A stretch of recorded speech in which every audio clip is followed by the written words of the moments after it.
Boa tarde, pessoal. Se vocês me escutam bem, podem mandar uma mensagem aí no bate-papo. Vocês estão me ouvindo, né?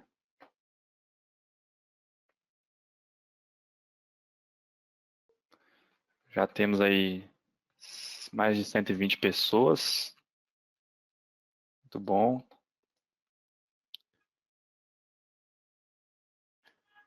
Só algumas orientações aqui antes de começar, tá, pessoal? Essa plataforma permite a interação aí de vocês com o bate-papo e com perguntas, tá? Fiquem à vontade para enviar pergunta direto para mim ou para todos aqui dentro do chat. Aí eu já consegui ver aqui a mensagem do José Gustavo, né? Boa tarde, José. O áudio está ok. Beleza. É, eu vou começar aqui, tá? Fazendo uma breve introdução sobre a Rock Science. Vou compartilhar minha tela com vocês. Já devem estar vendo a minha tela. Beleza?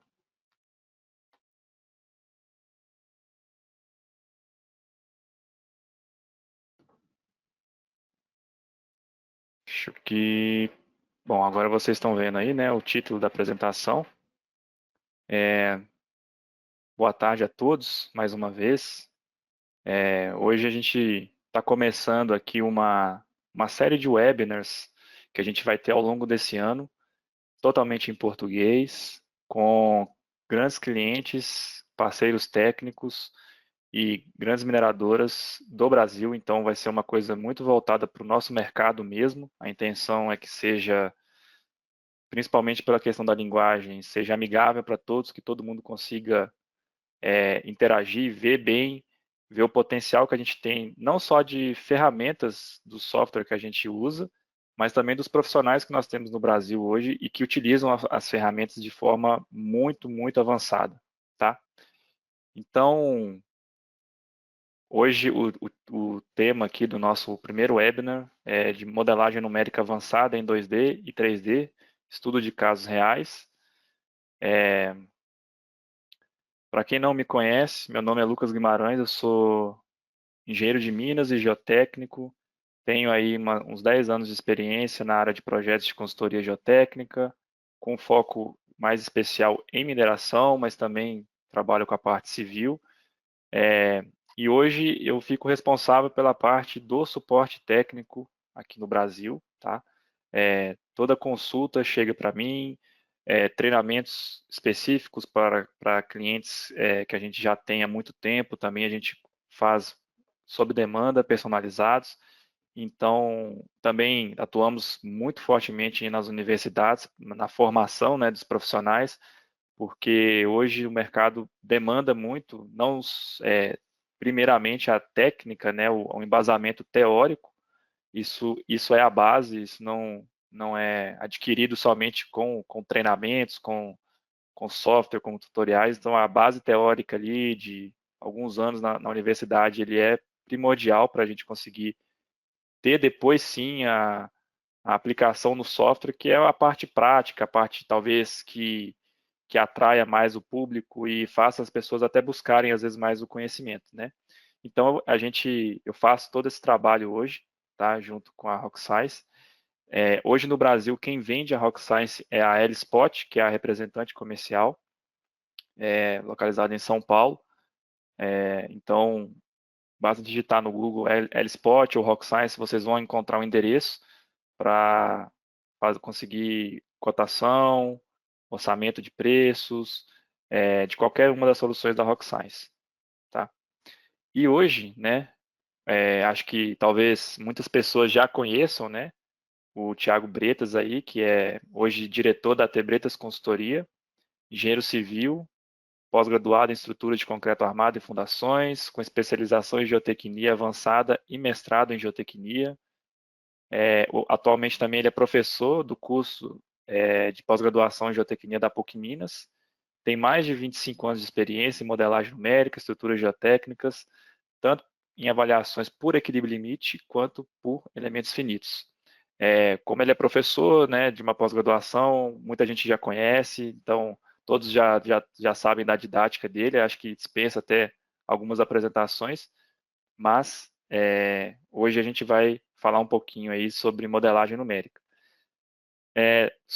Um pouquinho só sobre a Rock Science, tá? A Rock Science é uma empresa líder mundial no desenvolvimento de software, tanto em 2D quanto em 3D, para todos os setores que envolvem geotecnia, desde o civil até a mineração, tá?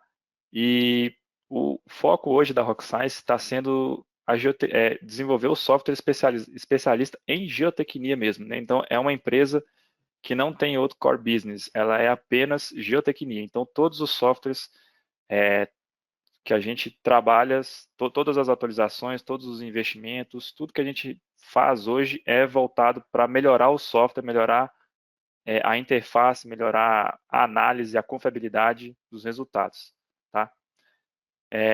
A Rock Science é uma empresa mundial, tem escritórios ao redor do mundo, em todos os continentes. No Brasil, aqui nós ainda não temos um escritório físico, né?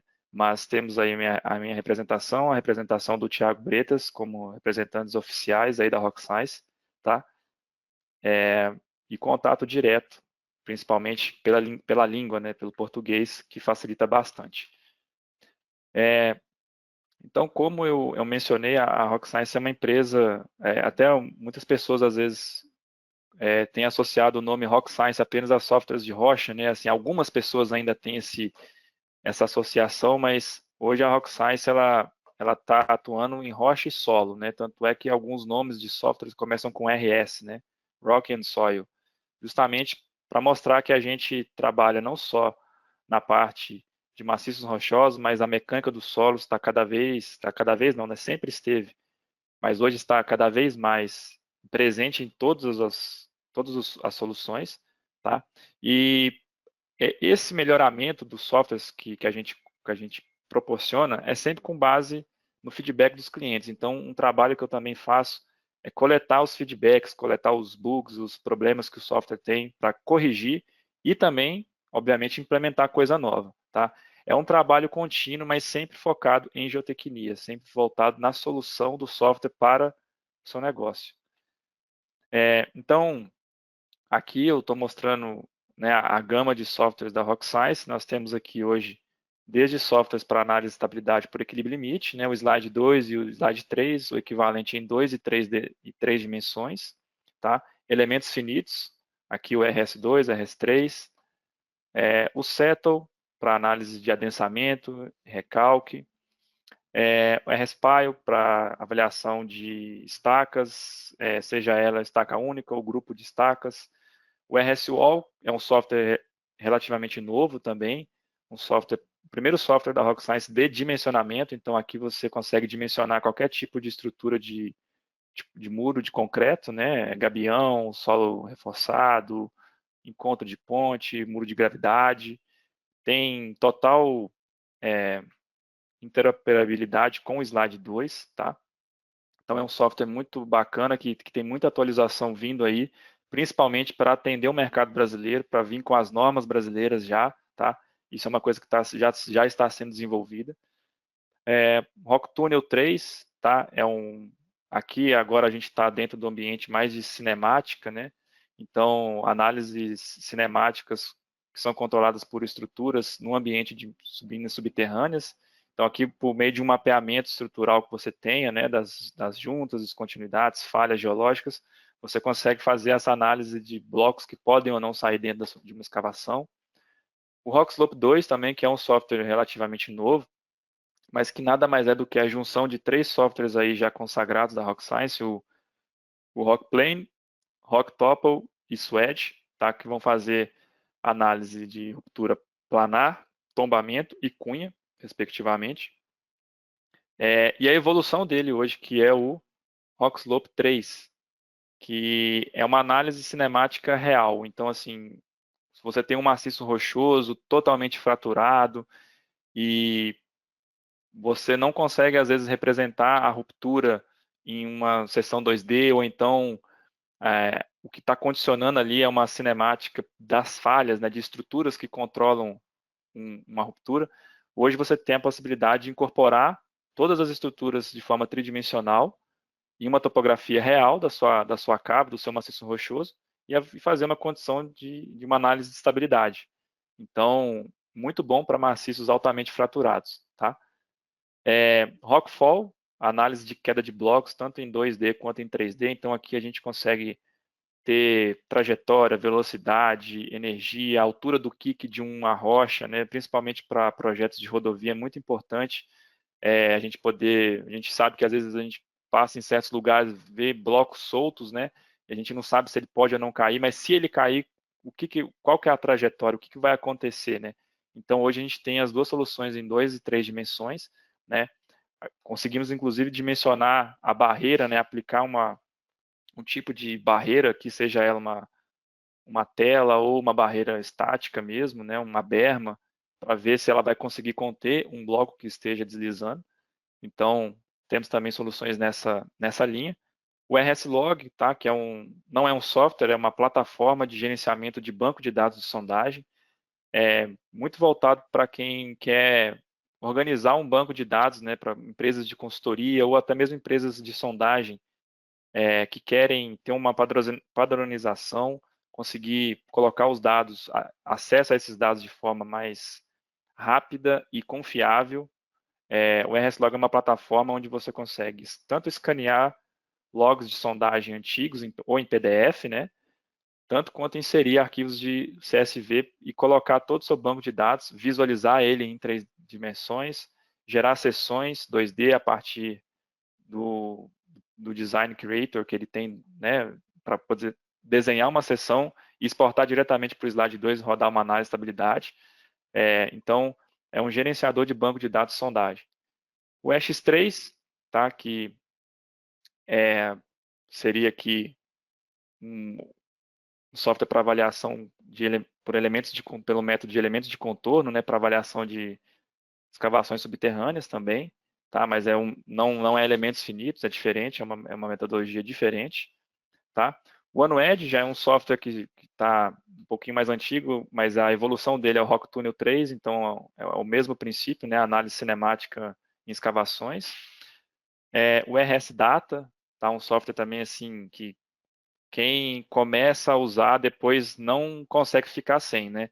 Para quem trabalha aí com determinação de parâmetro de resistência, calibração de modelo constitutivo para análise de extensão de deformação, onde você tem às vezes muitos ensaios e quer tirar os parâmetros de módulos de deformabilidade, seja para qualquer modelo constitutivo, desde o Moore Coulomb até o Norcend mais avançado, você consegue manusear muito bem, muito fácil, assim, né, os dados de ensaios e criar ensaios teóricos para poder calibrar junto com os ensaios reais. Então, assim, é uma ferramenta fantástica que auxilia bastante no dia a dia, juntamente com o Excel, né? A gente nunca abandona as ferramentas mais antigas, mas é, é um software muito bom, assim, sabe, para tratar dados de ensaio.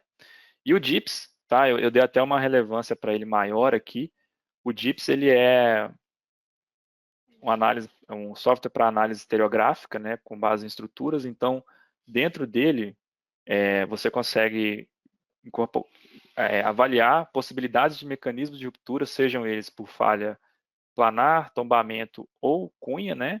Então, você consegue identificar, por exemplo, regiões da sua cava ou do seu maciço rochoso que tem a maior probabilidade de ocorrer uma ruptura, né? E depois você pode jogar esses dados no Rockslope 2 e tirar realmente o fator de segurança e ver se aquela probabilidade ali, quais estruturas podem ou não podem ou não ocasionar uma ruptura. E eu dei um enfoque para ele porque semana passada nós tivemos o lançamento do DIPS versão 9, tá? Com uma interface totalmente diferente, um layout totalmente redesenhado e com muitas funcionalidades, mas a principal o desempenho dele foi aprimorado assim exponencialmente. Então hoje você consegue tratar até 1 milhão de descontinuidades dentro do DIPS, o que é cerca de 125 vezes maior do que a quantidade original, que eram 8.000 dados de entrada. Tá? Então, vocês conseguem perceber aqui que eu posso ficar aqui falando sobre atualizações de software, de aplicações a tarde inteira, mas todas são voltadas na interface do usuário. Essa específica do DIPS, é importante até falar que isso vem muito junto com a obtenção de dados de campo de mapeamento, né? Hoje a Rock Science ela adquiriu a empresa 3GSM, uma empresa austríaca de softwares de mapeamento estrutural. Então, a partir do mapeamento por drone, você consegue tirar muitas estruturas, né? Muitas estruturas do campo, e por prever esse aumento de dados, né? Que um dado que até então era feito, uma estrutura tem que ser medida em campo, o profissional tem que ir ao campo, às vezes ele não consegue medir ela inteira. Nós temos softwares para isso, tá? Softwares da 3GSM, que é uma empresa da Rock Science, tá? Que consegue capturar assim uma quantidade quase que, digamos assim, 90% das estruturas que você está vendo ali na foto, você consegue tirar e depois tratar. Então é pensando justamente nisso que o DIPS teve essa recente atualização, tá? E aí vale também mostrar aqui umas coisas que eu sou mega empolgado com 3D, então eu já sofri muito com o tratamento de geometria, né, antes de conseguir fazer uma análise, principalmente análise de tensão-deformação, porque a geração de uma malha de elementos finitos depende dessas geometrias. Então, é uma ferramenta que eu já pedi, várias pessoas já pediram, e eles implementaram, também não deve ter 3 ou 4 meses, né, o Shrink Wrap, que é uma ferramenta que já está disponível tanto no RS3 quanto no Slide 3, tá? Basta você atualizar a sua versão. Que ele trata a sua geometria, ele redesenha, né? Eu gosto de fazer uma analogia como se fosse um embalador a vácuo, assim, né? Ele pega o seu volume ali e faz um vácuo dentro dele, cria ali uma outra superfície muito aderente, mas com os triângulos, né? Com a geometria, com a malha amigável para o software, né? Seja ele o RS3 ou o Slide 3, né? Também a atualização aqui para importação de tirantes de forma automatizada, né? Então, projetos de mina subterrânea ou até mesmo céu aberto, se você agora tem as coordenadas, os comprimentos, você consegue importar eles diretamente ao invés de ter que inserir ele por espaçamento e profundidade, como era antigamente, tá? Não só essas ferramentas que otimizam, né, a modelagem em si, mas também a incorporação de comportamento de regiões não saturadas, né? Hoje a Rock Science conseguiu colocar no RS3 essa possibilidade de análise, que ainda está sendo usada aí aos poucos pelas pessoas, ainda estou recebendo poucos feedbacks, mas que é uma coisa que vem sendo muito pedida, tá? A questão de incorporação do efeito de sucção nas análises de estabilidade. Então, tanto para tensão deformação como elementos finitos, nós já temos aqui como incorporar os efeitos da sucção. Então, assim, não quero me alongar muito mais, tá? Eu só queria dar um overview, assim, de coisas novas que eu acho interessante aqui para o mercado. Visitem todas as redes sociais, o LinkedIn, e principalmente o site da Rock Science, que é uma biblioteca vivíssima, assim, que tem nossa, tem informação assim demais, assim, é quase um curso aberto de geotecnia ali para todo mundo, sabe? Assim, tem muitos tutoriais, tem muitas memórias de cálculo, que se você tiver um pouquinho de paciência e tempo, você consegue aprender bastante coisa, tá?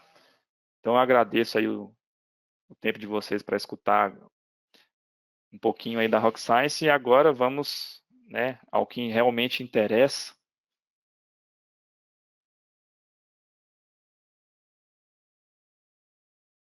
E é a apresentação aqui do webinar pelo professor Tiago Bretas e diretor da T Bretas. Bretas, acabei de passar o controle para você.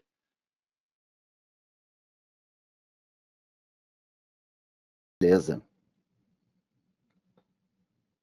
Já estamos vendo sua tela. Show. Beleza, boa tarde a todos, boa tarde, Lucas. Novamente aí, queria agradecer o convite, né, pela Rocksite, estar participando aí do webinar, né, para mim é um enorme prazer, né, estar aqui com vocês, apresentando uma coisa que eu sou completamente apaixonado, né, assim, não só a geotecnia em si, né, quanto a parte de modelagem numérica, né, então, O foco aqui, eu acho que vai ser exatamente aplicações muito práticas e talvez, assim, da gente discutir como que o modelo numérico conseguiu ajudar numa tomada de decisão, no melhor entendimento, né? Assim, não é realmente fazer por fazer, né? Assim, desenvolver o modelo que realmente tem uma aplicação muito prática e ajude o nosso dia a dia ali a entender melhor, né? Uma ruptura, um recálculo, comportamento de uma estrutura geotécnica, tá? Então, o foco vai ser esse, aplicação bem prática, vários casos.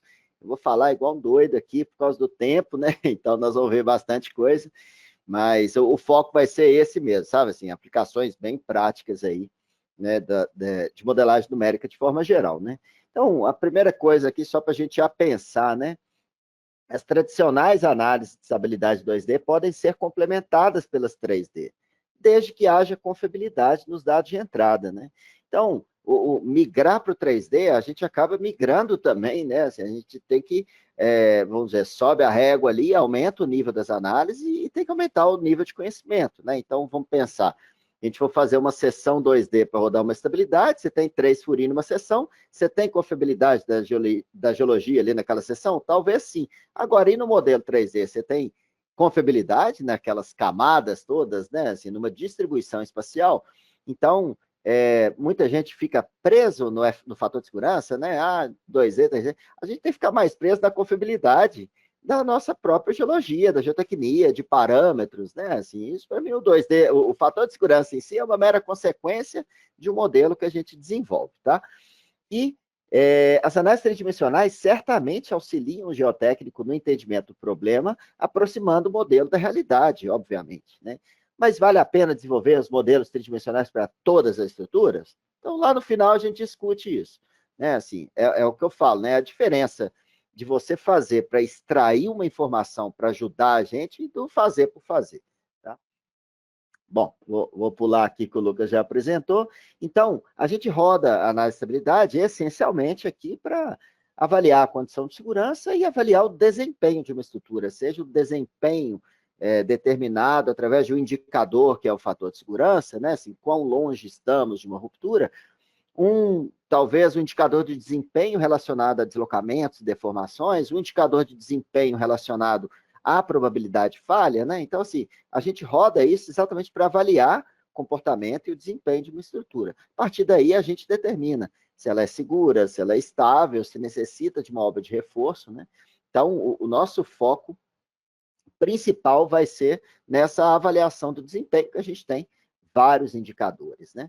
Então, vamos começar no mais básico ali, equilíbrio limite em 2D, né? A abordagem mais utilizada no Brasil, no mundo, não interessa, né? Para a determinação da condição de segurança. E o que eu quero talvez expor aqui é o seguinte, mesmo utilizando equilíbrio limite em 2D, que é o feijão com arroz ali do nosso dia a dia, enquanto geotécnico, a gente consegue fazer análises extremamente complexas, né? Assim, usando ferramentas do slide ali, a gente consegue extrair uma série de informações, mesmo sendo o equilíbrio limite 2D, que é o básico, a gente extrai série de informações importantíssimas para os nossos projetos, tá? Então, abordagem determinística probabilística, rodar uma série de análises de sensibilidade, ver como que, igual está até nessa imagem aqui, né, assim, oscilando ali o nível d'água ao longo do tempo, a gente consegue associar a variação do nível d'água com o fator de segurança, incorporando variação de parâmetros, rodando uma análise probabilística. No caso aqui dessa imagem direita, a gente consegue incorporar o efeito anisotrópico de alguns materiais, filitos, tabiritos, xistos, rochas foliadas, inclusive incorporando a ondulação, né? Assim, porque a foliação não é retinha, perfeita. A gente consegue fazer isso tudo mesmo dentro do slide, né? Além de toda a parte da estabilidade, né? O slide tem também um módulo já incorporado dos estudos de percolação por elementos finitos, seja através de regime de fluxo permanente ou transiente, tá? Então, a gente tem, assim, uma série de possibilidades, né? Assim, no caso de pilhas de rejeito, diferentes condições de poro-pressão, então, em cada camadinha, né, que está aqui nessa pilha, eu julguei ali uma condição de poro-pressão diferenciada naquela pilha para simular excessos de poro-pressão, isso tudo no slide, né? Assim, uma condição diferente da fundação do que nos rejeitos, e mesmo dentro dos rejeitos, condições diferentes de poro-pressão, né? A gente consegue, né, aplicações em barragem determinar a rede de fluxo, né? A rede de fluxo é muito mais, né, do que eu sempre brinco, do que determinar essa linha rosa, né? Essa linha rosa separa a região de saturação, mas a gente consegue realmente identificar o fluxo, a rede de fluxo, determinar por onde a água passa, determinar as vazões. Então, é muito, muito, muito importante, né, assim, para exatamente determinar a estabilidade de barragens, né? A gente consegue fazer rebaixamento rápido, já implementado no slide também, ou através de uma análise com regime de fluxo transiente, né, oscilando ali aquele nível d'água ao longo do tempo, seja para esvaziamento, para enchimento, enfim. Análise pseudostática, estudo de percolação, né, igual eu falei, transiente ou permanente, análises probabilísticas, né, então aqui a gente incorpora ali as incertezas, né, assim, ou a variação de parâmetros, desde gama, CFI, até parâmetros de resistência não drenados, variação de nível d'água, variação de sobrecarga, para desenvolver análises probabilísticas, que é um ouro ali, a gente consegue extrair tanta informação legal, além do fator de segurança, da probabilidade de falha, né? Então, assim, a ferramenta probabilística análise que está lá no slide 2, ela funciona assim para extrair, para a gente conseguir extrair qual dos parâmetros tem mais relevância no fator de segurança e, com isso, direcionar ensaio, entender melhor todo o comportamento, né? Em cavas, então, é isso que eu comentei, né? Assim, de incorporar anisotropia, de parâmetros, tem vários modelos não lineares de incorporação de parâmetros de resistência, tem vários modelos anisotrópicos, a gente consegue, igual eu já comentei, né? Assim, incorporar até ondulação da anisotropia, porque isso também tem impacto, né, nos modos de falha, né? Em como que vai comportar aquela ruptura.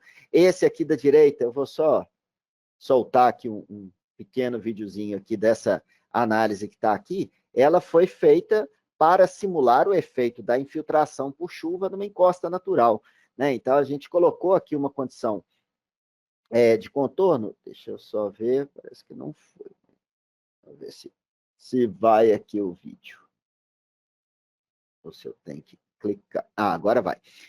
Então, percebam aqui, nessa região superior, vai começar a infiltrar, né? Essa imagem, a cor aqui está relacionada à saturação. Então, vejam como é que o fator de segurança, ó, a partir do momento que satura, ele cai e chega próximo de 1. Ou seja, eu consigo ver, simular, inclusive, se eu quiser, uma chuva real, com gráficos reais, não da precipitação, mas da infiltração, e avaliar o fator de segurança com o tempo, né, numa análise desse tipo, né? Então, avaliar o efeito de DHP, eu posso colocar DHP ou não, e ver como é que se comporta ali essas pressões. Então, é muito bacana, isso tudo ainda dentro do slide 2, né? Passando aqui para elementos finitos, no caso do 2D aqui do RS2, a gente tem aqui uma excelente oportunidade, né, de talvez ter também a avaliação da condição de segurança de uma estrutura, só que com uma melhor consideração da distribuição de tensão, né? Seja em aterro ou escavação, a gente incorporar esse efeito, esse sequenciamento, as tensões vão se redistribuindo e quando a gente roda o SRF, né, o Strength Reduction Factor, a gente tem mais precisão, né, da determinação ali do equivalente ao fator de segurança através dessas análises de elementos finitos, tá? Então, além da gente ter, né, vejam essa imagem à direita, olha que legal, né, assim, as deformações salientes e essa curva, né, vermelha aqui seria a do slide, né? Então, olha como o elemento, a análise por elementos finitos com equilíbrio limite tem uma convergência muito bacana, né? Eu não mostrei aqui, mas inclusive também de fator de segurança. Então, nos passa uma contraprova, né, do que a gente está fazendo ali é realmente coerente através de duas metodologias consagradas, porém diferentes, né? Então, é muito interessante. Além, né, de ter a questão do fator de segurança, a gente tem a expectativa, né, em termos de deslocamentos, a gente pode avaliar a suscetibilidade à liquefação, excesso de poro-pressão. Então, assim, os softwares de elementos finitos, para mim, são os mais versáteis, né? Porque a gente pode usar em obras de contenção, em obras de fundação, em cava, pilha, barragem, talude, encosta, enfim, praticamente qualquer tipo de estrutura, né? E a gente consegue extrair, igual eu falei, uma série de informações bem legais, né? Então, em termos de cavas, por exemplo, a céu aberto, né? Assim, incorporar o histórico, avaliar a estabilidade, deslocamentos atuais calibrados, por exemplo, né, por sistemas de monitoramento e ainda prever, olha, se a lavra continuar assim, a expectativa é que tenha X de deslocamento, né? A variação do efeito de DHP, A gente tem como incorporar modelos constitutivos mais adequados ao comportamento de materiais, sejam solo ou rocha, né? Assim, rigidez crescente com a confinante, modelos hiperbólicos, enfim. Então, a gente tem uma série de possibilidades aqui dentro, né? Análise de impacto, né, em estruturas de entorno, se eu tiver uma escavação, eu posso ter um impacto numa rua, né, assim, numa estrutura da mina que está ali próxima. A gente pode também incorporar o efeito de infiltração, igual eu mostrei ali no slide, também tem essa possibilidade dentro do RS2, e calibração dos deslocamentos através de instrumentação, né? Do lado direito aqui ainda, em cavas, olha só, como que a expectativa, né, do deslocamento, né? Eu posso gerar malha deformada, e aqui eu vejo, né, assim, a previsão, né, de como seria uma ruptura, e aí, como seria a ruptura, esse SRF simula a ruptura, então eu tenho nível de deslocamento na ruptura. Olha que massa, eu consegui ter essa informação, caso, obviamente, os meus inputs sejam confiáveis, né? Eu sei que, por exemplo, a crista do meu talude deformaria normalmente 5 a 10 centímetros, e ele rompe com 1 metro. Poxa, então é fantástico, né? Assim, você ter expectativa do que é normal e do que é ruptura, para você gerar níveis de controle, TARPs, né? Que eu coloquei aqui, igual está até aqui embaixo, né? Eu coloquei uma imagenzinha, né? Assim, em função de nível de deslocamento, vai estar minúsculo aí, né? Mas só para ver, de deslocamento horizontal, o que é normal, atenção, alerta, emergência, porque o modelo me deu a expectativa de ruptura, né? Então, eu consigo extrair, né? Assim, então, nesse caso, né? Todos os casos são reais, né? Mas, nesse caso, então, a expectativa de fator de segurança, a expectativa por onde passa a cunha de ruptura, nesse caso, inclusive, a gente viu que a cunha de ruptura seria profunda, pedimos para instalar inclinômetro para ver se a gente valida isso mesmo ou não. Então, a gente simulou a ruptura pelo SRF para gerar níveis de controle, né? Então, é muito útil a gente ter isso, igual eu falei, tem uma série de informações interessantes, né? Aqui à esquerda ainda, né? Assim, a gente montou todo o modelo ali de sequenciamento, de disposição de rejeitos numa cava, avaliando a suscetibilidade à liquefação, né? Vendo se a gente promover ali um sequenciamento associado vamos dizer, um cronograma, né? Assim, realmente um sequenciamento amarrado ao tempo. O que a gente pode ter? Se eu acelerar ali o tempo, a suscetibilidade aumenta, a liquefação, graças à calibração de modelos constitutivos, né? Enfim, que possam, né, nos fornecer esse tipo de informação, né? Mas então, aqui a gente tem a análise de suscetibilidade da liquefação, eu estou mostrando aqui, no caso, né, real de uma disposição de rejeito na cava, mas pode ser uma descaracterização, né? Ou mesmo uma obra enfim, de qualquer material que envolva, né, assim, materiais suscetíveis, né. No caso ainda de cava a céu aberto, eu acho que o RS2 tem muita cava que a gente atua aqui na empresa, que eu falei, é um caminho natural a gente migrar para elementos finitos, né, para avaliar a estabilidade, porque eu não posso rodar o slide para o maciço muito fraturado, porque a ruptura global talvez vai me dar um fator de segurança 3, 4, 5, às vezes, sendo que os modos de falha estão associados a cunhas, a planos de tombamento, queda de bloco, e eu não vou conseguir captar tudo. A Rock Science tem lá um software para cada modo de falha.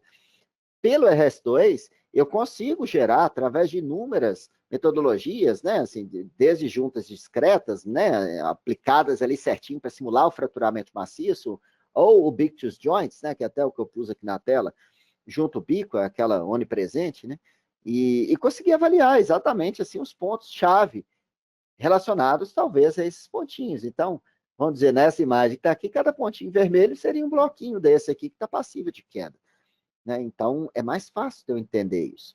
Tá? Então, o RS2 tem uma série de ferramentas ali que a gente consegue modelar maciços rochosos complexos. Tá? E com isso, tirar não só a questão do deslocamento, que é fundamental, né? Ver níveis de deslocamento e tal, quanto a incorporação da estrutura dos maciços. Tá? Que isso, então, vai ser muito bacana para a gente também. Tá? Aqui à esquerda, né, a avaliação de deslocamento em obras de contenção, no caso aqui, solo reforçado, né?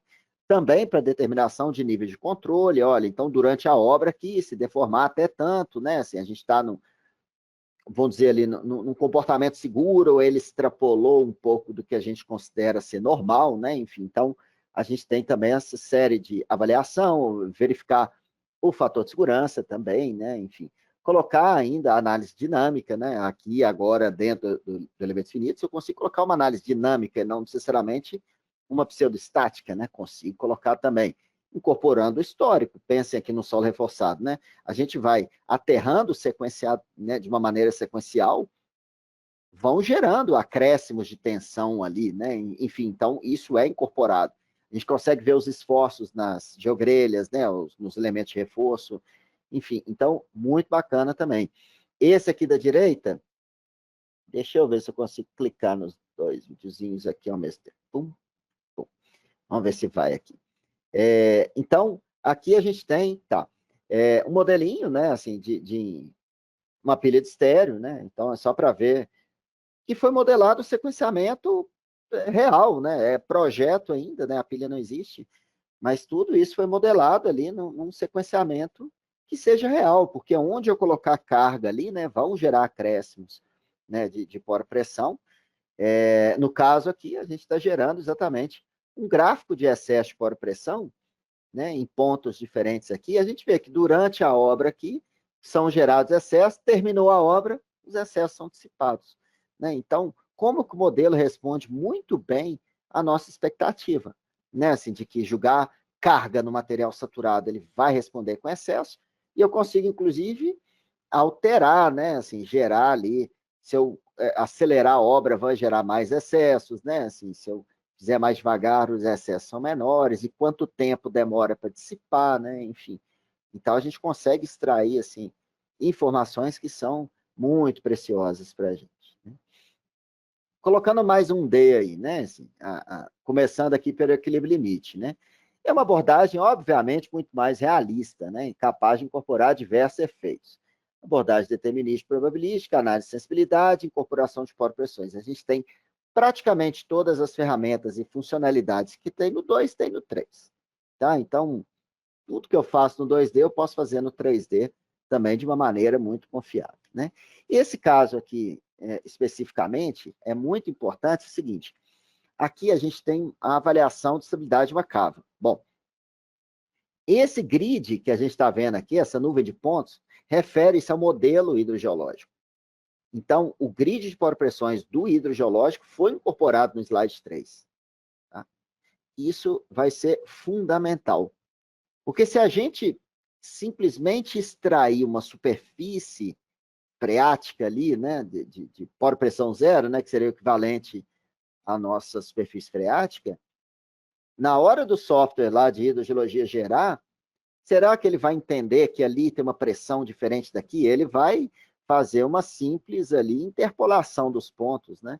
Então, poder incorporar o grid, a gente vai ter muito mais precisão da análise do que a simples incorporação de uma superfície freática, tá? Então, nesse caso aqui, a gente incorporou, então, o grid de poro-pressões aqui dentro, exatamente para ter mais precisão e, obviamente, mais confiabilidade das nossas análises de estabilidade, né? Aqui, por exemplo, no caso de cavas, assim, de forma geral, né? Quando a gente roda ali, vamos pensar, minha cabeça pensa muito aqui no quadrilátero, né?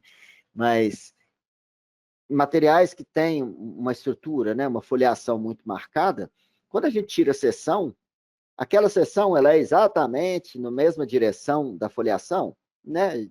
Às vezes não, né? Geralmente não. O que a gente tem que fazer? A gente tem que converter, né? Então, a gente vai para um mergulho aparente, de um mergulho real para um mergulho aparente, para poder rodar essa nacionalidade. O 3D eu não preciso se preocupar com isso, né? Eu jogo no meu modelo o Deep Direction real do mapeamento. E aí ele vai entender se existe a possibilidade, né? Assim, naturalmente, né? Porque o slide 3 também capta ruptura planar, né? E ele é que vai entender. Então, eu não preciso tirar a seção, não existe seção. É um modelo tridimensional, inclusive pelo tridimensional, que pode me direcionar onde são as seções, as regiões mais críticas, para dali eu tirar a seção. Então, aqui eu tenho uma informação muito relevante, que é essa questão da estrutura do maciço mesmo, na sua posição real, sem precisar de nenhum tipo de adaptação para uma seção bidimensional. Outra coisa, né? Essa análise que está aqui, né? Assim, ela é mais para a gente pensar é o seguinte: se a análise 2D está me falando uma ruptura global, né, vamos dizer, na metade da cava, a análise 3D ela mostra uma ruptura local, a minha tomada de decisão vai ser diferente. Eu tenho um problema de estabilidade global da minha cava, ou a minha cunha crítica está condicionada a uma litologia específica. Vejam que eu não tenho como determinar isso em 2D, né? Em 3D, sim. Isso já é uma informação absurdamente preciosa. Igual eu estou falando, muda o jeito de você entender o problema, muda o que você vai fazer para resolver. Se a gente está pensando, se no 2D ele acaba mostrando uma ruptura global, no 3D não, as nossas decisões vão ser diferentes. O que eu vou pensar para estabilizar, o que eu vou pensar para resolver o problema, é diferente dependendo do tipo de análise, né? do tipo de cunha de ruptura que ele identificou. Então, vejam como que é absurdamente relevante, né? Assim, a gente conseguir extrair esse tipo de informação. Eu posso também sobrepor dados de radar dentro do slide 3, né? Então, a gente consegue sobrepor a nuvem de pontos, né, dos pixels de um radar, de um INSAR, a gente consegue sobrepor isso no slide e ver se, olha como é que é bacana, né? Assim, aqui à direita a gente está vendo o safety map, né, um mapa de fator de segurança em relação, né, a essa cava. Meu ponto crítico está aqui, exatamente onde o radar já mostra os maiores deslocamentos, né? Então, a cunha de ruptura que o slide 3 identificou é essa preta, né? Assim, que está dentro da região que o radar identificou de maiores deslocamentos, né? Então, isso ajuda a calibrar mesmo, né? Assim, olhando pelo safety map aqui, inclusive eu consigo direcionar o radar, ó, aquela região também é crítica, né? Ali também é importante ser monitorado, né? Então, eu tenho uma visão holística, né? Assim, eu tenho uma visão global da minha estrutura com esse safety map e dali talvez até me ajude a tirar a sessão. Agora, a gente que roda bastante, né, esse tipo de análise, o software, gente, assim, ele é sensacional, né? Eu falo que toda a minha relação com a Rockscience partiu de ser um usuário empolgado, né? Então, eu sempre participava de tudo, né? E eu realmente sou empolgado, eu sou naturalmente empolgado com a análise. Mas é impressionante como é que o software vai nos pontos certinho.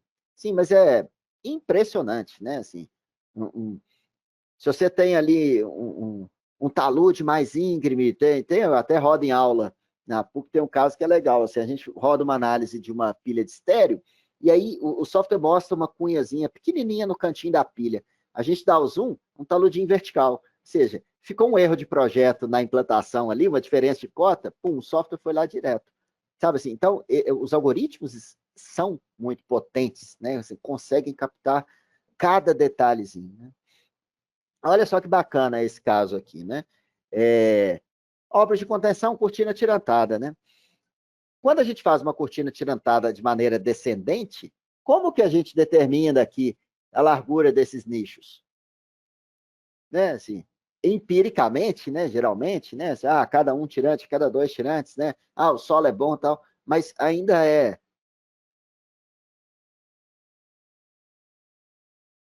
muito subjetivo. Então, o que a gente fez?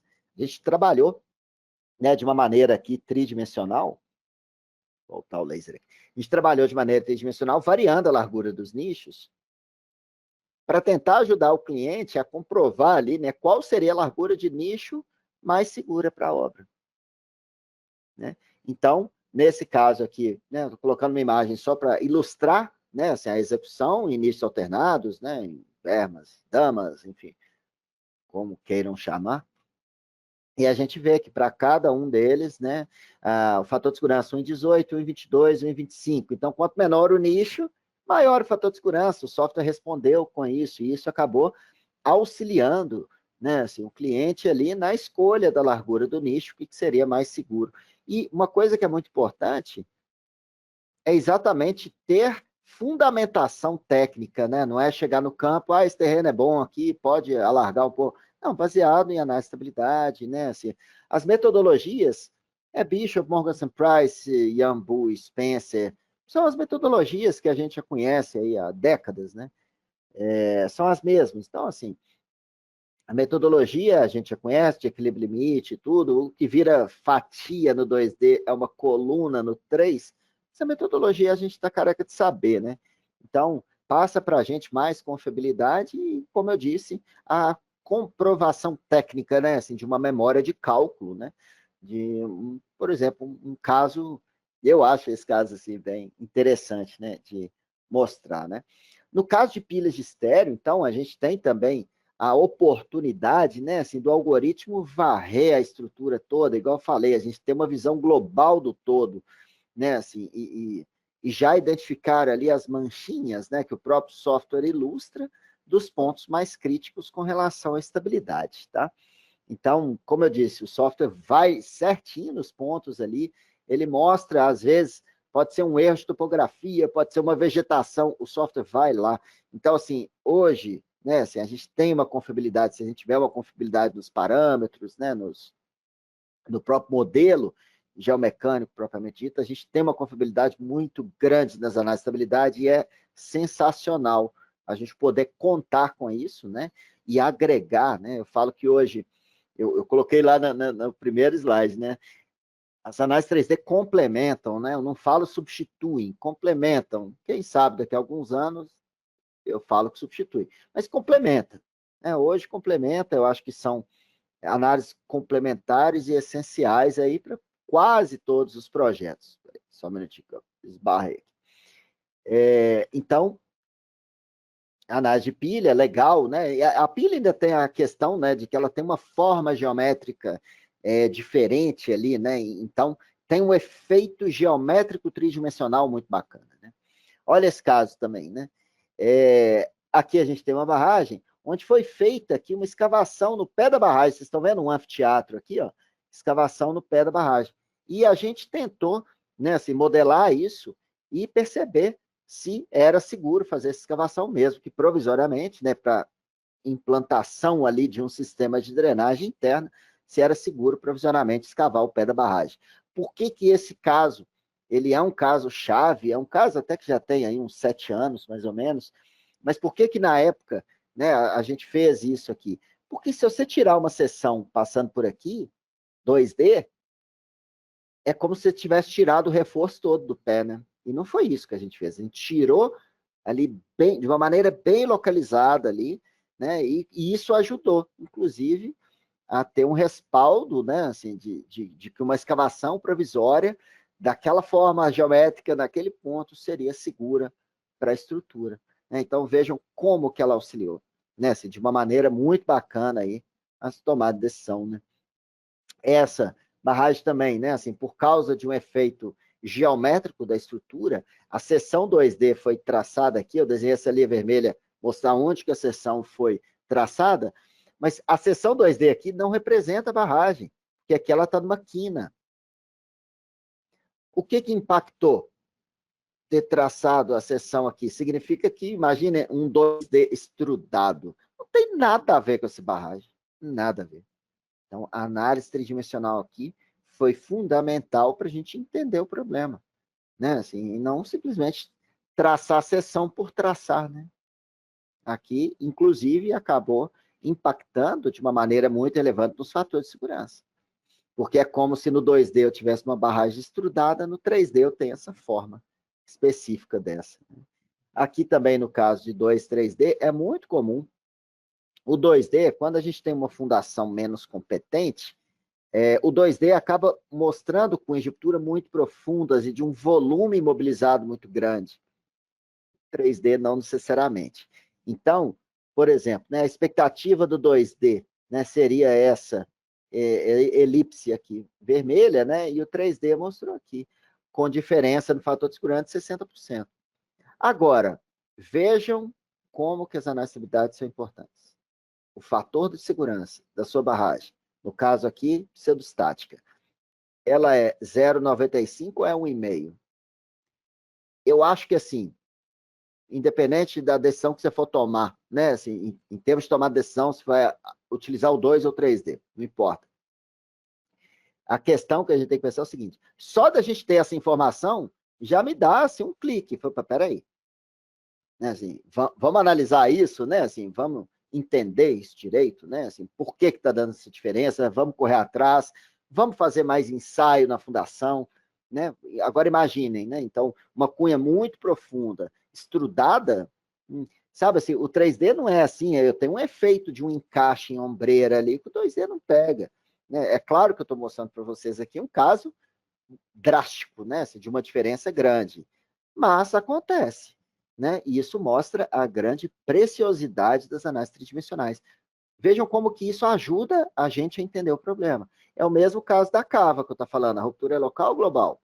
Né? Aqui as duas são globais, mas eu falo assim, o nosso jeito de pensar muda, o que você vai fazer para contornar o problema é diferente, né? Então, complementa demais, as análises tridimensionais complementam demais as tradicionais em 2D, né?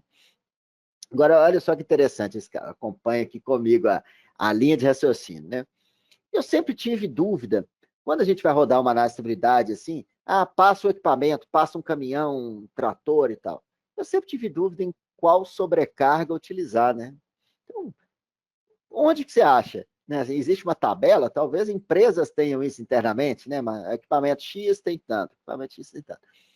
Olha só a minha linha de raciocínio, que é óbvio que não é totalmente minha, né? Assim, eu só gerei modelos a mais, né? Enfim, a gente escreveu um artigo sobre isso, essa questão de sobrecarga com aplicação para a estabilidade de taludes. Mas olha que interessante a linha de raciocínio, né? Aqui, duas análises em 2D, eu só estou mostrando que a sobrecarga tem um efeito no fator de segurança. Ok, claro que tem.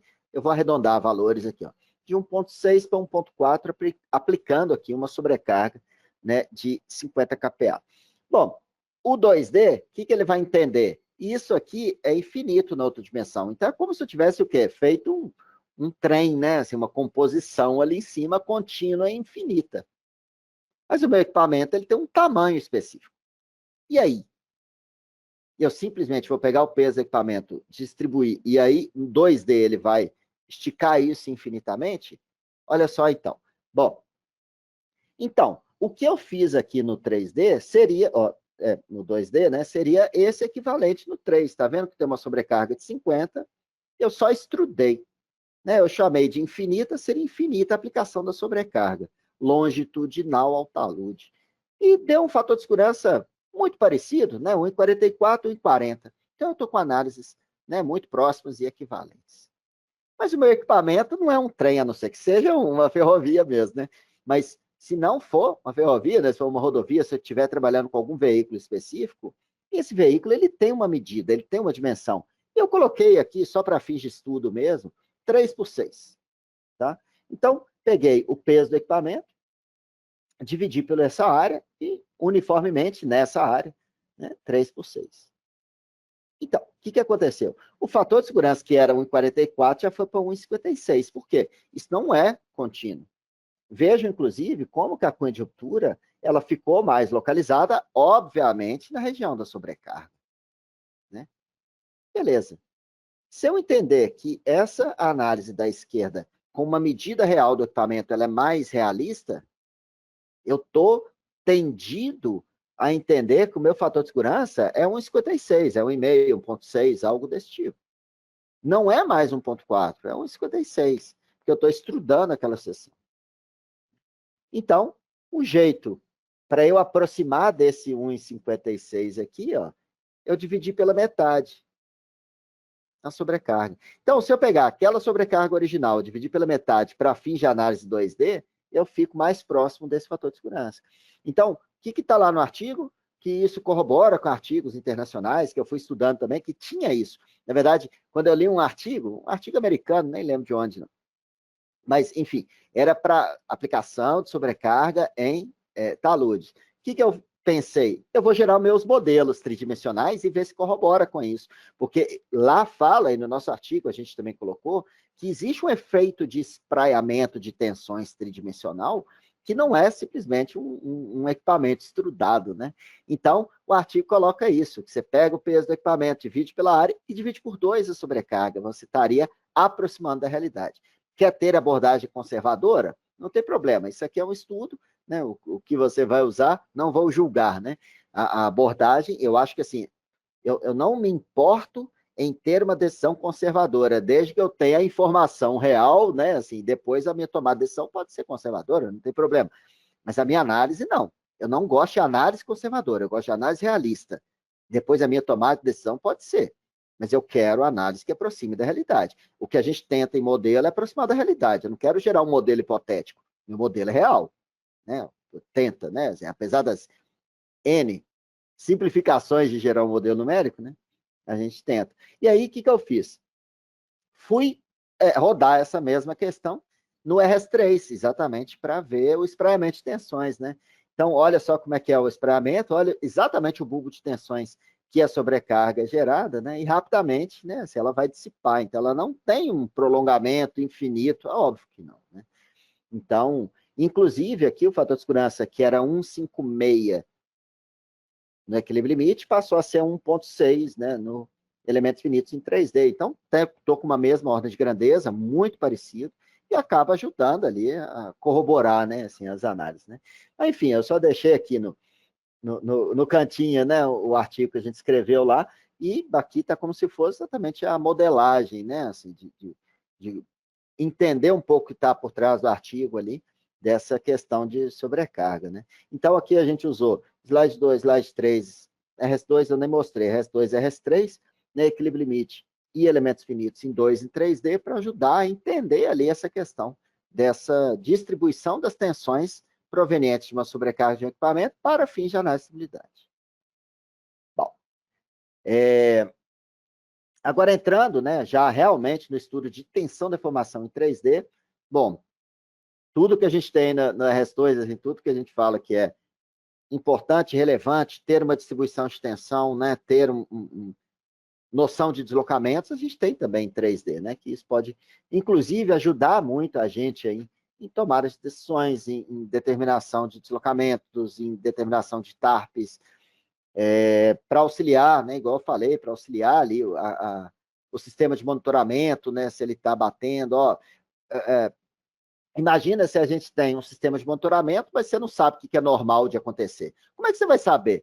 Você pode colocar o radar mais foda que tem, de maior tecnologia, contratar lá satélite, sendo que se você não sabe que deslocamento é normal, que deslocamento seria seguro ou não, não adianta nada, né?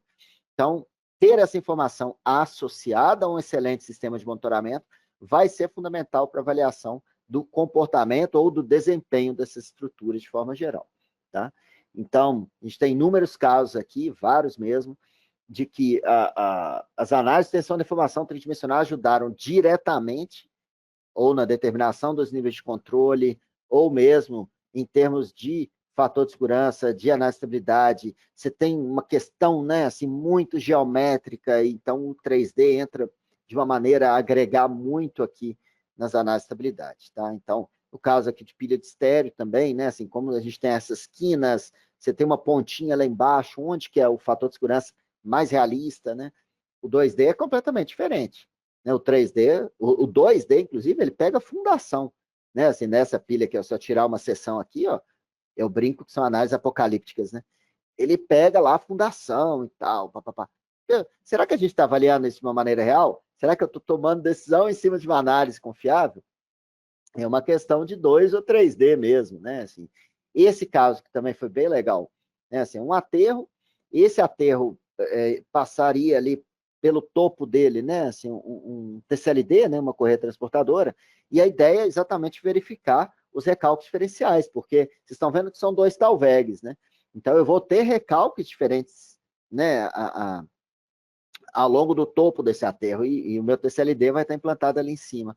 Então, a análise 3D aqui também foi fundamental, exatamente para a gente determinar, né? Aqui seria um perfil, né? Estão vendo esses query points aqui que estão no topo do aterro? Esse seria um perfil dos recalques, né? Então, nos dois talvegs, né? Que é esse aqui e esse, ocorrem os maiores recalques, né? Isso ao longo da estrutura, a gente avalia, né? Se o nível de recalques diferenciais estão realmente dentro ou avaliar se a estrutura suporta esse nível de recalque diferencial. Também ajudou diretamente, né, em termos de projeto. Esse aqui também, avaliação de um avanço de lavra de uma cava, né? O que é interessante aqui, né? Aqui a imagem de cima seria o antes e aqui o depois do avanço de lavra, né?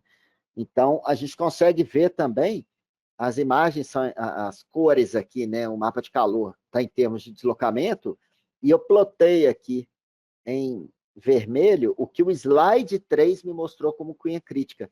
Então, vejam como é que é interessante, né?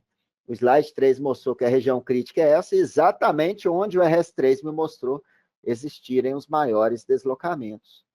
Tá? Então, um modelo confiável, né? Um modelo robusto, geologicamente, geotecnicamente, as coisas convergem, né? Assim, o 2D com 3D, com o elementos finitos, equilíbrio limite, as coisas convergem. Né? E é muito bacana, né, a gente acompanhar isso. Né? Igual o Lucas mostrou lá, né, do shrink wrap, né? Muito usado, né, nesse tipo aqui de escavações subterrâneas, né, em minas subterrâneas. Às vezes a gente tem toda uma superfície determinada por escaneamento, que aí vai naquela minúcia centimétrica ali, né? E num nível de modelo desse aqui, né? Ou no modelo com inúmeros níveis, né, de escavação subterrânea, isso é um complicador, né, em termos de análise. E aqui eu coloquei um videozinho, aqui à direita, né, a gente está vendo um tipo, né, de escavação. A imagem está horrível porque eu gravei meu monitor, mas só para ver uma mineração subterrânea e câmaras pilares, olha que legal.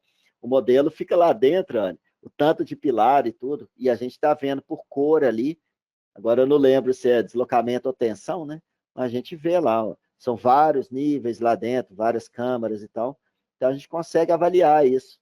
Sabe assim, até entrando lá dentro, né? Assim, achava legal ficar entrando lá dentro, você tem uma visão, né, assim, do todo ali desse modelo. É, né? Um modelo desenvolvido aqui no RS3, que hoje auxilia assim, demais para quem trabalha com mina subterrânea, porque até poucos anos atrás as decisões, ou ainda são em muitas empresas, né? Assim, é muito empírico mesmo, né? Assim, de determinar onde vão ser os suportes, né? Assim, ou por experiência ali mesmo, de que teve uma pequena ruptura ali, então aquela geometria não suporta, ali vai precisar de um suporte, um concreto, né? Um tirante, enfim. O modelo numérico tende, então, a ajudar demais nisso, né? Assim, a aumentar a segurança realmente das escavações subterrâneas. Né? Aqui no caso agora, pegando aqui a imagem da direita é do slide 3, né, e a imagem da esquerda é do Rock Slope 3. Gente, imagina, é uma coisa assim de a gente realmente repensar se a gente faz as coisas certas. Né? Olha aqui, a gente joga o mapeamento de campo no DIPS, do DIPS a gente joga aqui para o Rock Slope 3, ele vai plotar a estrutura do maciço exatamente na sua cava, né? Vamos dizer, georreferenciada perfeitamente na geometria da sua cava, e aí você tem a possibilidade não só de ter fator de segurança, inclusive por análise progressiva, né? Ah, se esse bloco caiu, de cima cai, esse cai, esse cai. A gente tem como fazer isso no Rock Slope 3. Né? Então, aqui a gente tem exatamente a posição de cada bloco ou de cada parte do maciço passiva de desprendimento associado ao fator de segurança. Né? Então, à direita, a gente vê a análise do slide, né, que pegou aqui a parcela de solo no topo da cava, a parte em rocha, fator de segurança altíssimo, e aí o que a gente faz? A gente vai complementar com a análise no Rock Slope 3, por exemplo, incorporando, então, toda a estrutura daquele maciço. No caso do Rockfall também, que o Lucas comentou sobre a queda de bloco e do quão importante isso é, né? Aqui também, no caso real, a gente consegue avaliar se aquela largura de berma, ela é, né, segura, né? Assim, ela é adequada para reter possíveis blocos que podem se desprender. Né? Então, nesse caso aí, a gente está vendo ali só um bloquinho que acabou descendo. Né? Eu soltei ali de 2 pontos diferentes, no Rockfall tem, na verdade, praticamente todos os softwares 3D que tem Rockscience, você pode incorporar ortofoto, né, igual a gente está vendo aqui. Né? Então, aqui a gente consegue avaliar energia, se for o caso de determinar uma barreira, avaliar a trajetória dos blocos, as energias, incorporando diferentes coeficientes de restituição, que é o material solto, aqui é rocha sã, e ainda incorporar a forma do bloco. Né? Ele é mais prismático, triangular, circular, esférico, né? No caso do 3D, né? Esférico, mais prismático, cúbico, enfim, a gente consegue incorporar isso também. Tá? Então, a gente tem, assim, nossa, possibilidades inúmeras, né, de utilizar as análises, tanto 2 quanto 3D, adequadas a cada caso, né? No caso, então, das análises 3D, né? A gente tem uma dificuldade no desenvolvimento do modelo geomecânico, né? É óbvio, não é a mesma dificuldade se tirar uma seção do que a gente desenvolver o modelo tridimensional. Claro que tem. E outra coisa que eu já falei é na confiabilidade do modelo. O modelo tridimensional é lindo. Para mim, ele vale por si só pelo visual. Ah, não é porque é bonito, colorido. Não, é porque você vê a sua cunha tridimensional localizada num trecho, eu acho que já abre para a gente, né, assim, uma visão diferenciada do caso. Então, para mim, já vale por si só, eu sou fã de análise 3D, né? Então, já vale por si só desenvolver isso, né? Mas a gente tem que pensar na confiabilidade, tá? Tem mesmo dúzia de sondagem, vai fazer o modelo geral, veja se aquele modelo, seu 3D, vai ser confiável. Aí, rodar um modelo complexo, tridimensional, sendo que você não tem confiabilidade, repense, né? Para exatamente a gente não acabar gerando, né, informações que podem talvez impactar negativamente no projeto, né? As diferenças entre fatores de segurança podem ser enormes, como podem ser iguais. Cada caso é um caso. Então, assim, modelos de estrutura encaixada, uma barragem encaixada no talveg, uma pilha que tem um efeito geométrico muito diferente, isso, gente, vai ter impacto no 2D, 3D, e às vezes esse impacto pode ser grande, tá?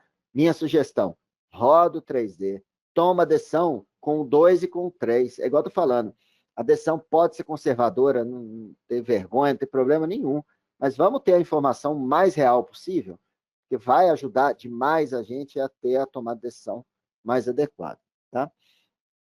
As condições de poro-pressão são mais complicadas de se obter tridimensionalmente, é claro, né? Assim, às vezes, vou falar, vamos rodar com a barragem 3D? Eu tô assim, vamos.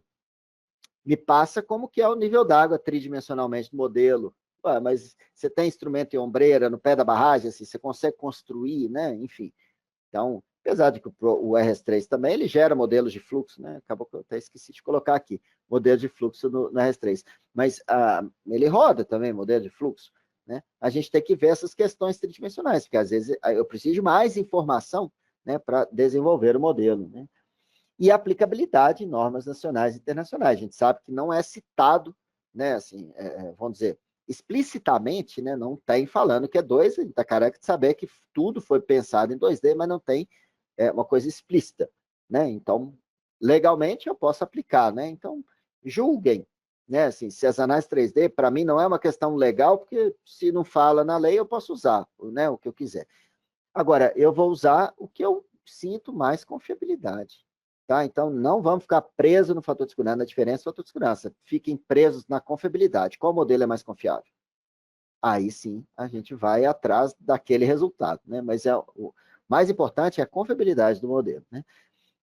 Como eu disse, então, auxiliam no melhor entendimento do problema, as análises 3D são sensacionais, determinam as regiões críticas, dali eu posso tirar seção, apresenta uma visualização das superfícies críticas de ruptura, que inclusive para, ou mesmo engenheiros não geotécnicos, ou mesmo não engenheiros, né? Você quer apresentar ali para a diretoria de uma companhia, né? Assim, é muito mais fácil de se entender o caso, né? Mas mesmo nós, geotécnicos, né? Assim, de uma cunha pega a fundação ou não, ela está mais localizada, né? Assim, num ponto ou outro. Então, é muito legal. Captura efeitos geométricos, né, que eu já estou batendo muito nessa tecla, né, assim, de que uma pilha, uma barragem encaixada, enfim, tendem a ser mais realistas, eu falo, o foco de modelo numérico é aproximar da realidade. Eu vou aproximar da realidade em análises tridimensionais, fato. Né? E complementam e validam as análises 2D. Complementam, ainda não substituem. Tá bom? Então, em todos esses casos que eu mostrei, teve alguma informação que foi relevante ao projeto a partir de uma análise, seja 2 ou 3D. Tá? Assim, então, não são modelos que a gente roda por rodar. Cada modelo a gente tenta extrair alguma informação que vai ser certamente relevante na tomada de decisão. Tá bom? Incorporar, complementar as análises 2D com as tridimensionais, certamente vão agregar os nossos projetos. Certamente. Para mim, não tem dúvida. Ponto de atenção, confiabilidade. Tá? Então, no modelo, né, principalmente no modelo geológico, tá? Porque os parâmetros são os mesmos, né? Assim, seja equilíbrio limite de elementos finitos. O fato de ser 2 ou 3D, eu não tenho input de parâmetros a mais. Mas no geométrico, no modelo, tem. Tá? Então, esse para mim é o grande ponto. Tendo confiabilidade, tem uma boa... mas o modelo ele é aderente à realidade, show de bola, a gente está aí no estado da arte das modelagens. Bom, mas beleza, é isso aí. Muito obrigada pela atenção aí. Também aí, quiser seguir, né, as redes sociais, não só minha, né, quanto da empresa, fique à vontade, tá bom? Obrigado, valeu. Valeu, Bretas, muito obrigado. Deu vontade até de ir interrompendo algumas vezes aqui, porque tinha algumas perguntas que eu já fui respondendo no chat aqui, e assim, nossa, assim, questão de, assim, algumas coisas que eu fui pensando, né? Qualquer análise que a gente faz, principalmente de tensão de deformação, né? Você conseguir extrair os dados ali e jogar isso depois no Excel para fazer recálculo diferencial, avaliar distorção angular, tudo isso, assim, é o que a gente precisa ter em mente quando a gente vai fazer uma análise. Não é só pegar o resultado e mostrar ali o SRF ou o deslocamento, mas interpretar esses resultados, né? Tirar o output ali e tratar ele depois no Excel, fazer conta mesmo depois com esses dados, né? Então, isso é muito importante. E também a questão do underground. Aí, não sei se tem alguém de mina subterrânea, né? Hoje, como as minas estão cada vez mais profundas e minas a céu aberto que podem vir a se transicionar para uma mineração subterrânea também, né? É muito importante você ter hoje um modelo numérico, porque as correlações, né, os dados de literatura que a gente tem já não estão se aplicando mais, né? Você não está conseguindo mais correlacionar, por exemplo, um layout de abertura para uma certa profundidade que já não tem mais na literatura. Então, o modelo numérico é muito importante. Bretas, assim, né, eu também gosto de falar, mas eu fui respondendo algumas perguntas aqui, não sei se você está conseguindo ver o chat. Eu acho que teve uma pergunta aqui, pode ficar à vontade para responder a que você quiser. Eu acho que aparece as que eu respondi para você, né? Do lado. Algumas eu já respondi. Eu consigo ver, sim, só não é tão amigável aqui, mas eu consigo ver todas as perguntas. É porque só aparece uma linha, eu tenho que ficar rolando Se aqui. você clicar no quadradinho com a setinha, ele sai ali e vira um pop-up maior. Eu Ah, fiz isso. opa, obrigado. Beleza. Nossa senhora, muitas perguntas. Mas, enfim, fica à vontade aí, né, que você quiser que a gente comente. Tá, eu acho que uma aqui que é interessante, que você até apresentou sobre o artigo, né? Qual o nome do artigo? A pergunta do Emerson Fonseca. Qual o nome do artigo que valida essa situação de divisão por 2 da sobrecarga para análise 2D?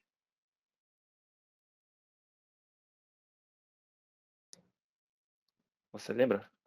Bom, obviamente eu lembro do que eu escrevi. Aí talvez tenha que pegar o que eu escrevi no Slope Stability 2024, Equipment Surcharge Load and Induced Vibrations for Slope Stability Analysis.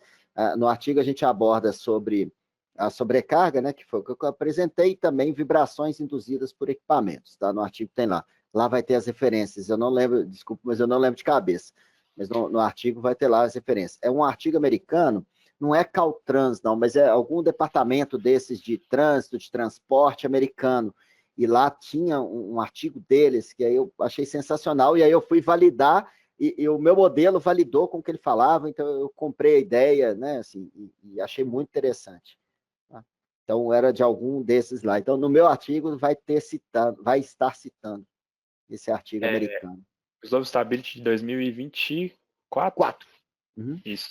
Acho que o pessoal perguntou de novo, né? Basta pesquisar nos artigos lá, Thiago Bretas, no Slope Stability 2024, vocês vão achar esse artigo e dentro do artigo tem as referências, tá? Eu acho que talvez tenha. Eu acho que a gente colocou no LinkedIn recentemente, que depois, quem quiser na página da Tebretos Consultoria, eu acho que tem, tá? Eu acho que a gente colocou recentemente esse artigo. Depois vocês dão uma olhadinha lá, eu acho que está lá.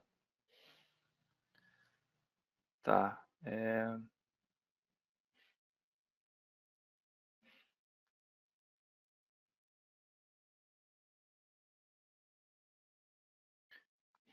Deixa eu voltar algumas perguntas aqui. Tinha uma sobre liquefação que eu não soube responder, talvez você saiba.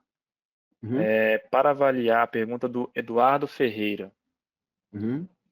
Para avaliar a susceptibilidade à liquefação, é possível avaliar como o parâmetro de estado psi se distribui no modelo? Eu fiquei pensando se a gente consegue criar uma função do psi no modelo. Eu acho que não, né? Porque isso é um dado de correlação. Porque o que acontece assim, dependendo do modelo constitutivo que você usa, o parâmetro de estado ele está lá dentro, né, do modelo constitutivo, você já é um input e já colocar o parâmetro de estado. O que pode fazer, o que geralmente eu faço, é ir variando o parâmetro de estado e ter talvez uma sensibilidade do modelo variando o parâmetro de estado. Eu não sei se a gente vai conseguir, e o que eu já fiz também é setorizar, por exemplo, o rejeito aqui, ó, esse tem um psi de X, esse tem um psi de Y, sabe assim? E aí eu setorizar ali em função de parâmetros de estados diferentes. A distribuição espacial eu não vou conseguir, né? Mas eu consigo talvez gerar modelos diferentes, cada um com parâmetros de estado diferentes. Né? Teve até um trabalho, não é artigo, né? A gente foi desenvolvendo ali, nós geramos uns 5 modelos com parâmetros de estado diferentes e fomos avaliando ali, né? Até balizando, né? Balizado, né? Pelos CPTUs e tal, a gente ia trabalhando. Então, não é bem exatamente isso que você comentou, mas é uma sensibilidade com relação ao parâmetro de estado.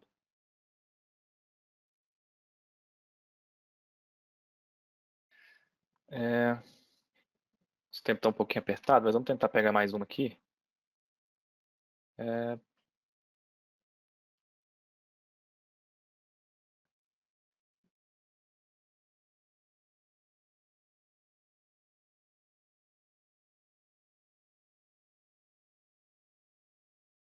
Vou só responder, tem algumas aqui, ó. O Breno comentou, né? Como chegou na sobrecarga de 50 sobre a crista? Esse caso, ele foi feito com uma sobrecarga de 50, não necessariamente eu estou com algum equipamento específico, tá? Lá no artigo, eu coloquei uma tabela de alguns equipamentos, né? E lá, inclusive, eu coloco como calcular a sobrecarga de cada um, tá? Então, esse 50 específico era um valor genérico, mas que bate mais ou menos, ele cobre quase que todos os equipamentos de terraplenagem convencionais, vamos dizer, de escavadeiras. Convencionais que eu falo é fora mineração, né? Assim, escavadeiras, rolo compactador, caminhões, trator, esteira, né? Ele cobre mais ou menos, lá eu cheguei no valor de 45 kPa, então eu usei 50 só para fins de artigo aqui mesmo, tá? Então não necessariamente esse 50 ele é algum equipamento específico, tá? Tem inclusive citações e tudo de que você majorar, né, 1.2, 1.3 para simulação do pseudostático. Como no artigo eu trouxe a questão da vibração real dos equipamentos, então eu estou entrando, vamos dizer, com a sobrecarga pura e depois entrando com uma pseudostática específica com a vibração daquele equipamento, que lá tem testes de vibração específicos de cada equipamento. Tá? Então, lá no artigo tem um pouco disso aí. Então, eu entro com a sobrecarga, entre aspas, pura e depois com a pseudostática equivalente. Legal. Tem duas aqui que eu vou até responder, do Rafael e do João, né? Que são perguntas de interação com outros softwares, né? O Rafael pergunta aqui se tem alguma integração das ferramentas com inteligência artificial, né? O Google Antigravity, por exemplo, para processamento e interpretação de dados geotécnicos. Olha, os softwares da RockScience, eles não têm essa integração ainda com os softwares de fora, assim, sabe? Só algumas coisas muito específicas.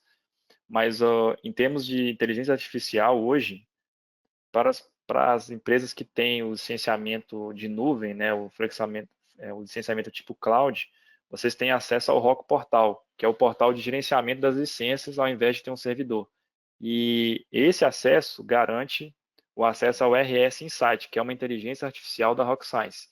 Hoje, ela está começando agora, ela responde perguntas ao invés de você ter que pesquisar no site, mas ela já vai começar a ter integração com a API dos softwares. Então, o RS2 já tem API, o RSPile já tem API, o Slide 2 em breve terá API. Então, por meio do RS Insight, você vai conseguir pedir ele para gerar uma linguagem de programação e executar uma análise, extrair resultados e trabalhar com inteligência artificial, mas aí é uma coisa dentro da Rock Science, tá? Ainda não tem essa interoperabilidade com software, com outras IAs, tá?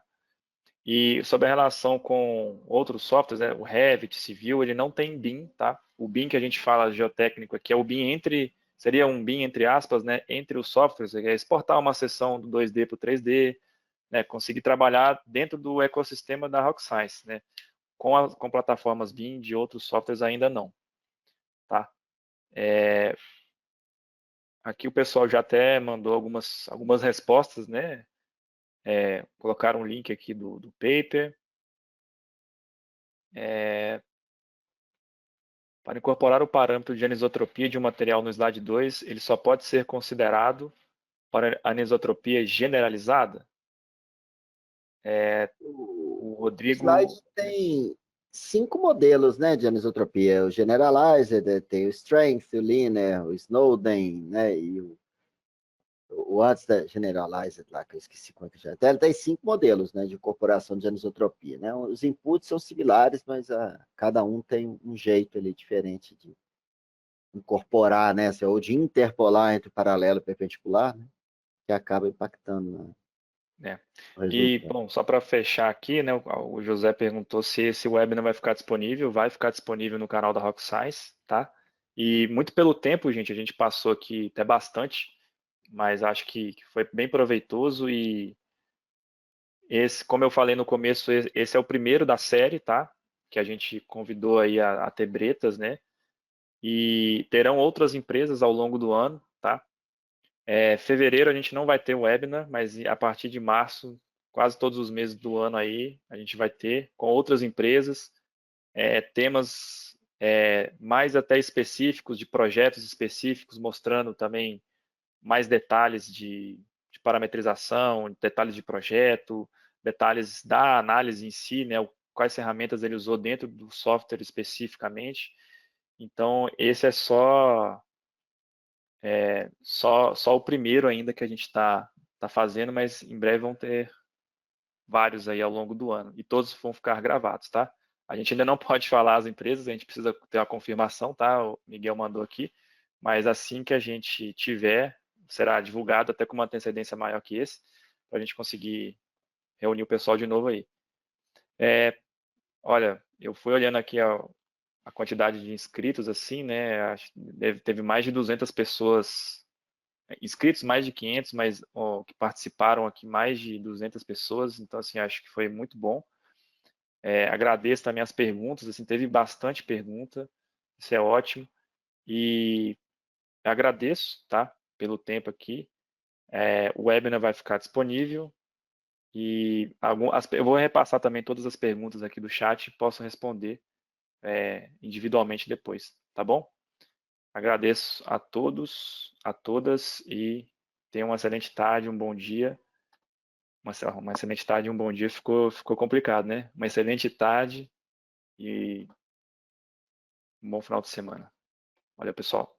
Beleza? Valeu, gente. Um abraço para vocês. Tchau, tchau. Tchau. Obrigado.